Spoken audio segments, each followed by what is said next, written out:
I've had this guitar on my bench for 2 weeks, a week and a half, 2 weeks. Um, it came in, a friend of mine asked me to look at it because, by the way, I'm not a tech or a professional tech. I've done tech work for a long time, and I know how I build guitars and I know how to do all of this. But I don't do this for money. I do this as a hobby, and I have the knowledge to do it, and I have friends that don't have any more money than I do most of the time, and a lot of times they can't afford to pay someone to do the work, and I enjoy doing the work, so I will tell them, bring it on, I'll see what I can do, that kind of deal. There aren't any promises ever, and I'm not bound by the fact that I'm charging them money for it. So, but anyway, so I leveled the frets. They were, for some reason, the first fret was a couple thousandths lower than every other fret on the guitar. I don't know how or why, but it was. And so I leveled the frets. They're absolutely perfect. But it still had a buzz. Third fret, A string. That C note buzzed like crazy. So I checked the bridge and made sure all the saddles were not rattling, that they didn't have any kind of burrs or anything like that on it, that there wasn't anything up underneath the saddles that were holding them up off and maybe causing them to rattle. I checked every screw, every nut, everything, even the tuner heads, to make sure everything was tight. It's still buzzing, so I got to wrapping around on the guitar and tapping on it, and I found out that when I hit that note, there was something underneath the pick guard that was going zzz. So I told him, dude, I leveled them, and the G string had the same issue, but the G string was completely gone after I leveled the frets. But I said, I can't get that note out to stop buzzing, but I can hear a problem under here. I need to take the pick guard off. So I took the pick guard off, secured everything to it. And then when I got ready to put it back together,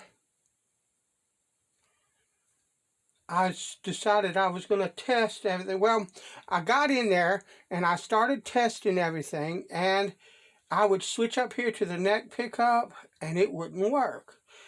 But I could put it in the center position, both the pickups would work. If I went down here, I could do the bridge pickup, it would work. And if I switched it back up, that would work. But when I switched back down to the bridge didn't work, and it just back and forth, just going crazy. I couldn't figure out what in the world's going on, so I took it apart, and what I eventually ended up doing was rewiring the whole guitar. And I thought, well, that'll fix it. I tested everything, all the controls worked and did what they were supposed to. All the pickup positions were working, everything like that. Put the guitar back together and thought I was done. Turned the bridge tone knob, that worked beautifully. Turned the neck tone, and it didn't do a flipping thing.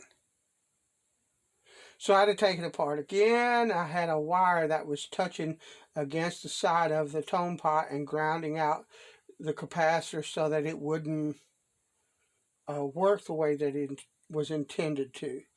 So, but when I went to take the strings off of it, the nut broke.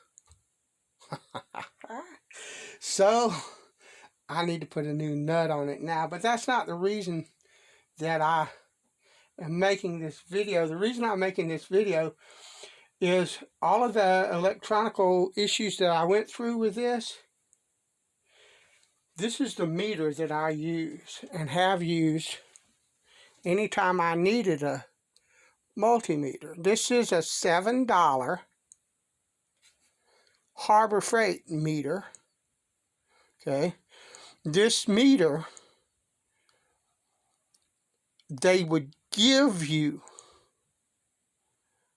when they had sales and stuff as like a door prize for just coming in the store.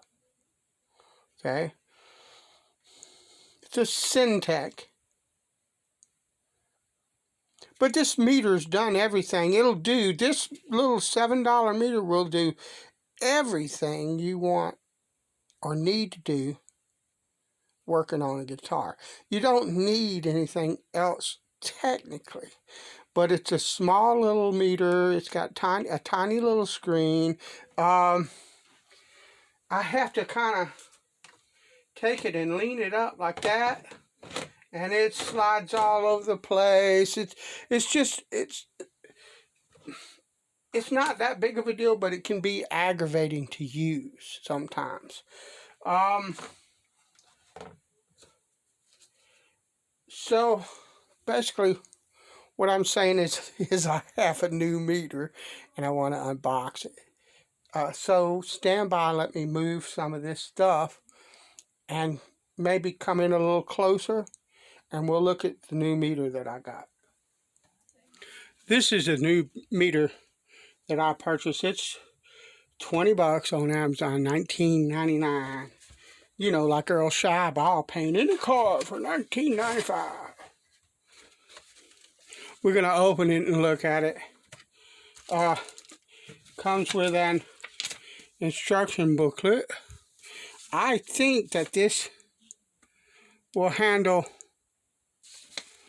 up to 600 or 700 volts. I know that it's got a hang on a minute.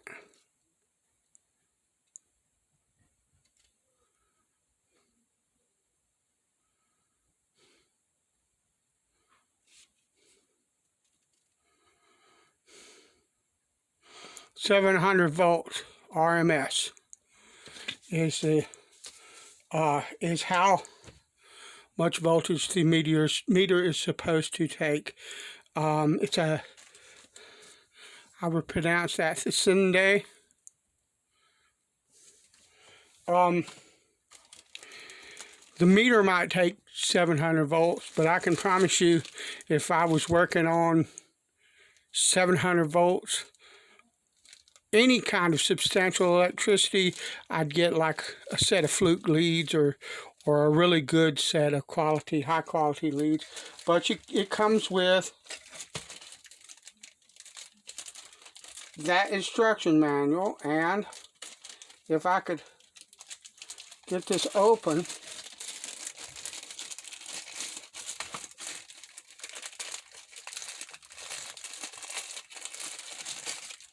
a set of leads, and I think, yeah, I like that. It's got little protectors on it, on the leads. So it comes with a nice set of leads. What's it say on this? 1000 volts max, Cat 3. I don't know what that means. But it comes with a decent set of leads. This is the meter.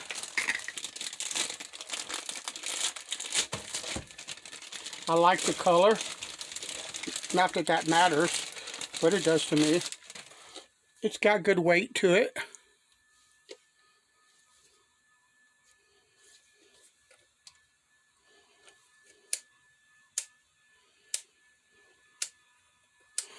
Switch is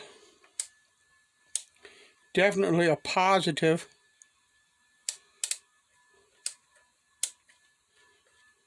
It has NCV, which is you can like put it up against an electrical current, non-contact voltage. If I was to like put it up against, I've got the wires that run to the lights above me. I've got that cable there. I don't know if you can see that, probably not, but you would get a beep from that. But anyway, it's got a stand. One of the reasons that I wanted another meter is because I wanted something I could sit up on the bench like that and didn't have to worry about. Let me see, this is the battery compartment. It takes a 9-volt battery.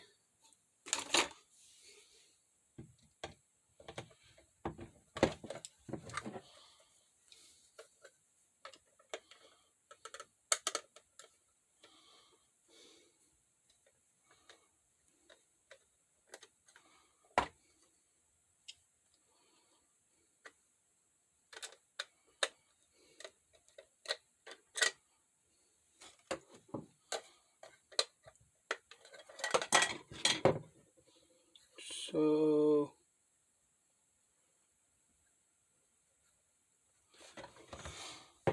and I assume that battery is in here. Okay, it looks like we've got another set of test leads. Here's the 9-volt battery. Okay, we've got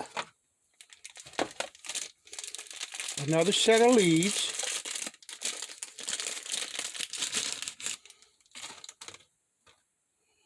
Cat 3 1000 volts, 10 amps.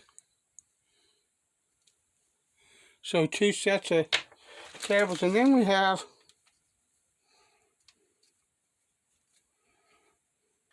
cool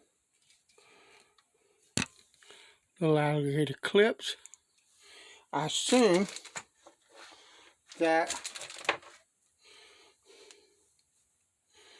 they would go on, yeah, just like that.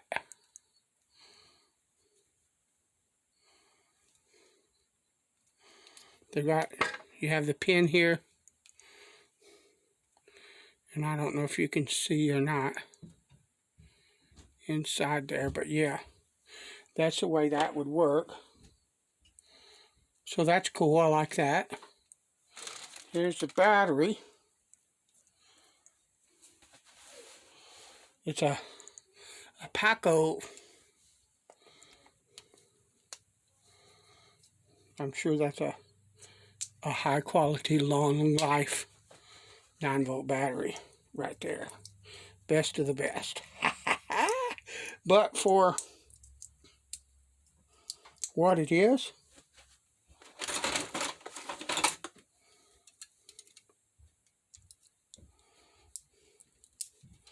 when the battery starts to go, I'll replace it.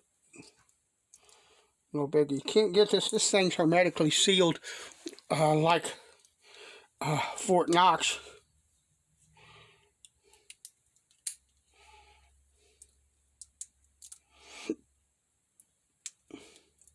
Thank God I'm a country boy and I got a knife.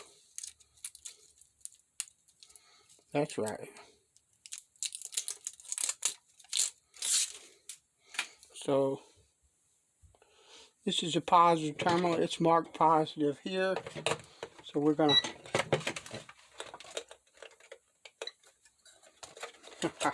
okay. We're gonna have to do it this way. Alright. No one told you to. Okay, yeah. So if we turn the meter on,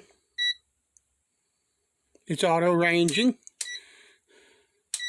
So I ain't got to futz with all of this crap. Just set it to ohmage or voltage or whatever I want.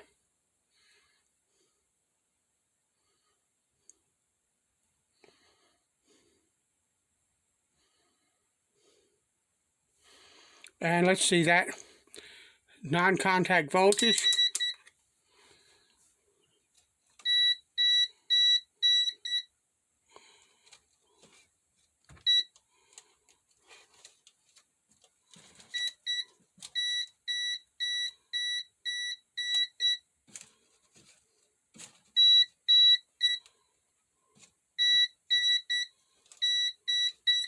That lets me know, hey, you shouldn't be fooling with that. That'll kill you. Max 1000 volt DC, 750 volts AC, Cat 4, 800 volts. This would work for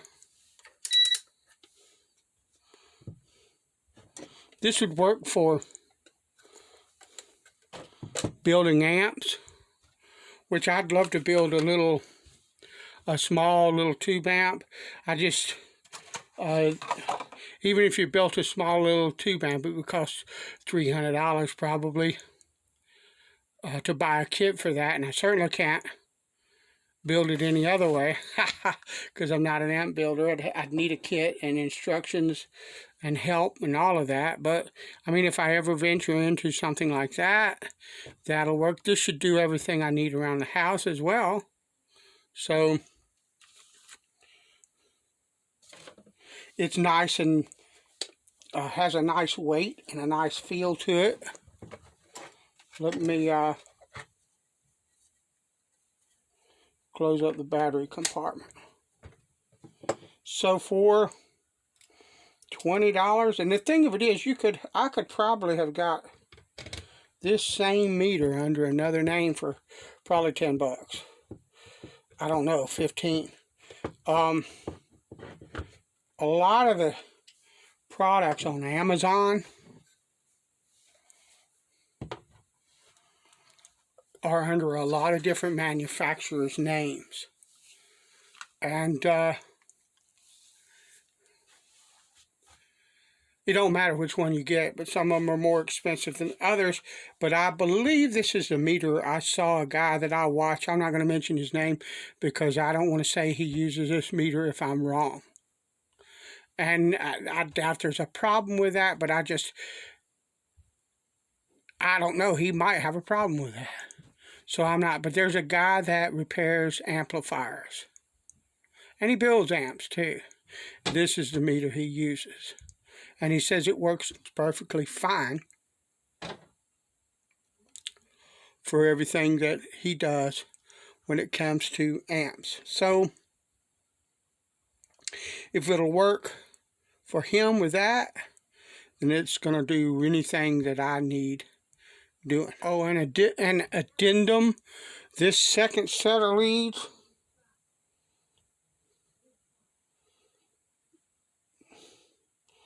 the first set